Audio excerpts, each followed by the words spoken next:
What's going on, everyone? It's GM Jared for Nothing Venture, Nothing Game, and I want to talk to you about the Soul Forged Archetype from Secrets of Magic. Now, before we jump into it, I need you to do me a solid. Go out and get this book. If you haven't, I don't know what you're doing. This book is amazing, especially for your friends who are playing casters or even for yourself. There's a ton of stuff in this book, so go get this book. They got it on PDF. They got it in hardback. Go to your local flag. Go get this book, please. Now, with that out the way, let's hop right into it. So yes, I am holding my mic because, well, my stupid arm thingy broke. So don't even worry about it. We're doing this live because I want to talk to you about the Soul Forged archetype. Now, the Soul Forge is a brand new archetype that you could pick up at level 2. So whenever you get a class feat, most of them come at level 2, you could pick this up and you get the Soul Forged dedication. Basically, the prereq for this is you either have to have your wisdom at a 14 or the ability to cast divine spells. So oracles, sorcerers, clerics, champions can pick this up. Druids probably have a high enough wisdom for this. And your fighters, if they have a high enough wisdom, rogues probably could grab this. Most anyone, they kind of opened it up to everyone as long as you have a high enough wisdom. So what does your Soul Forge do? What is this? Now, if you've ever seen Power Rangers, Sailor Moon, He-Man, She-Ra, any of those cartoons or shows from when you were a kid, and you'd be like, power up, and you made believe you got armor or a mighty sword from an extra dimensional portal. Well, that's literally what the Soul Forge does. The Soul Forge, you get, for a single action, you manifest your soul armament. Now, that can be anything. That could be a sword, a shield, daggers, your armor, whatever it is, you actually dictate what it specifically is. But once you choose, that is what it is. You can't keep changing it from like your chest to your armor piece to a sword to a shield. So you have to choose. Now, also, this ties into right before the actual dedication. It's all called the Soul Path, and they talk about Soul Forged Armaments and what that is. So basically, when you choose to be a Soul Forged, you have to choose a soul path, and it's not laid out exactly. There's an anathema, but it's dictated by what you build it in with your GM. So let's say you're playing a high wisdom barbarian, and you're like, you know what? My anathema, my rage is spiritual. I took the spiritual background. That's my totem. So I'm going to choose Soul Forged, and this is my ancestors' greatsword. It's, my fathers, dating back to the beginning of the clan, and this is their sword, and I'm going to bond with this. So I can easily just say, you know what, my anathema for my soul path is going to be tied to spirits, my totem. So that's a simpler way to do it. Now, let's say you're doing champion. Super simple. Maybe you're playing a redeemer. So your soul path is to try and cure the wicked and redeem them, right? That's champion. That's your background. You're a redeemer, and now you could tie that in. So maybe your anathema is, let's say, if someone asks for redemption and you decline, that could break your bond with this mystical force that you kind of attached yourself to, and that leads to corruption. Now, what corruption does is Soul Forge corruption. Basically, there are a number of stages, and you suffer the effects of your armament's corruption floor, and the floor kind of starts to take over, and you have to make checks to pass it as per normal. It's not a real, it's a real pain in the butt, but you can purify it. There's a ritual to purify it. I think if you're a GM, you should just naturally allow them to purify themselves with this ritual. So that's kind of something really fun for you to do. Now, diving into the Soul Forge again, at level 2, when you pick up the dedication, you get Soul Forge dedication. You manifest your Soul Forged Armament requirements. If you're summoning a weapon or a shield, you have to have a free hand. Like, so you can't be dual wielding weapons and be like, great sword. You could drop your weapons and then be like, great sword. But you have to have that. You can only do this once per day. You gain the powers, the armament's essence power until it's dismissed. After 1 minute, the essence from the armament is automatically dismissed. So it kind of lasts for about a minute. So yeah, make sure you know when you're using this. What is armament powers? These are essence powers. They talk about it in the dedication. It's called essence powers, right? So basically you're like, hey, this is what my weapon or my armor's essence. It's kind of a living entity. This is like not an intelligent weapon in the normal sense. Like I said, you get the Soul Forge essence, right? So what's this essence?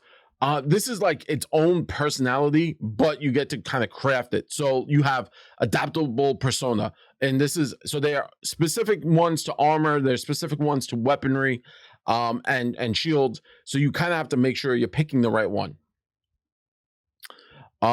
So adaptable persona, transmutation, armor only. When you manifest this essence, you gain your choice of climb speed or swim speed equal to your land speed. And then it kind of levels up. And then you could get at higher levels, you could choose fly. That's really dope.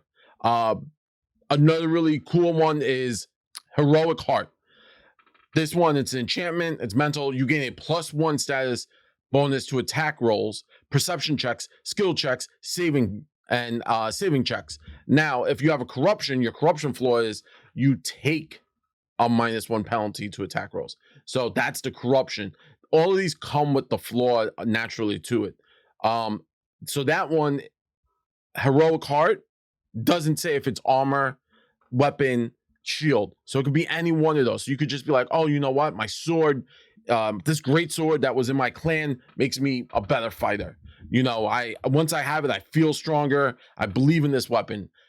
So there are a number of them. I'm not going to go through them because I really want to make this a nice, fast video to get you hyped for this, because I'm hyped for this. I actually think the Soul Forged dedication and this whole concept is really dope. One of my friends has been dying to make something very similar when we get into our next game of Pathfinder, and this is finally something that they could, you know, work with, and we can work together. I actually might just give them this dedication at level 1 because this is exactly what they're building into and what they want. So feat level 4. So you could take this once you get the 4th level feat and higher.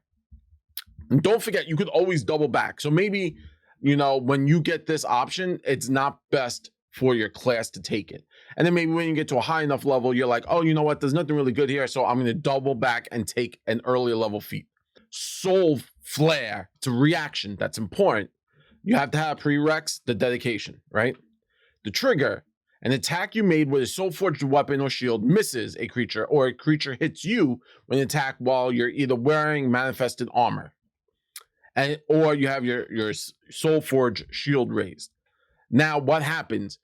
You strive to change the outcome with zeal, sheer zeal.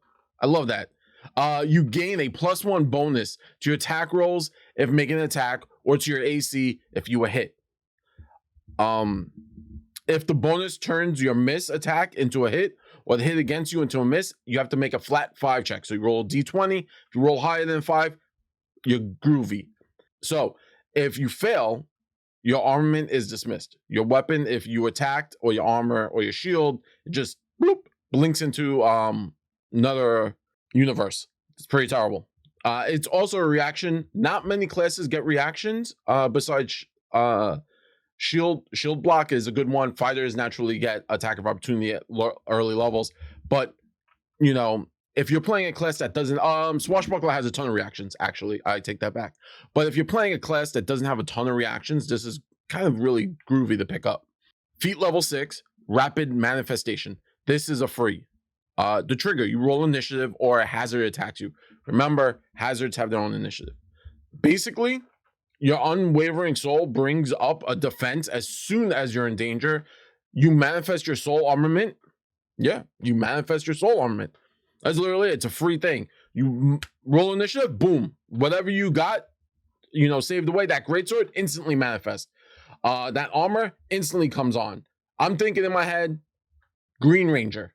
And yep, you just roll initiative and you got your full plate armor, all green, decked out dragon style. That'd be pretty dope. And then another 6, feat level 6 is the Soul Arsenal. You get a second armament of a different type than the one you already chose. And you choose one essence power for it. Upgrade changes and armors are independent of each other, right? So when you manifest Soul Armament, you can summon any number of your armaments. You must meet the requirements for each. And when you dismiss the effect, you can choose to dismiss some and not others. So like I could throw away my sword, but keep my armor on. Dismiss my shield, keep my sword. That's what you could do. You can choose to manifest the essence form of any number of armaments when you take the action to, again, manifest Soul Forged Armament.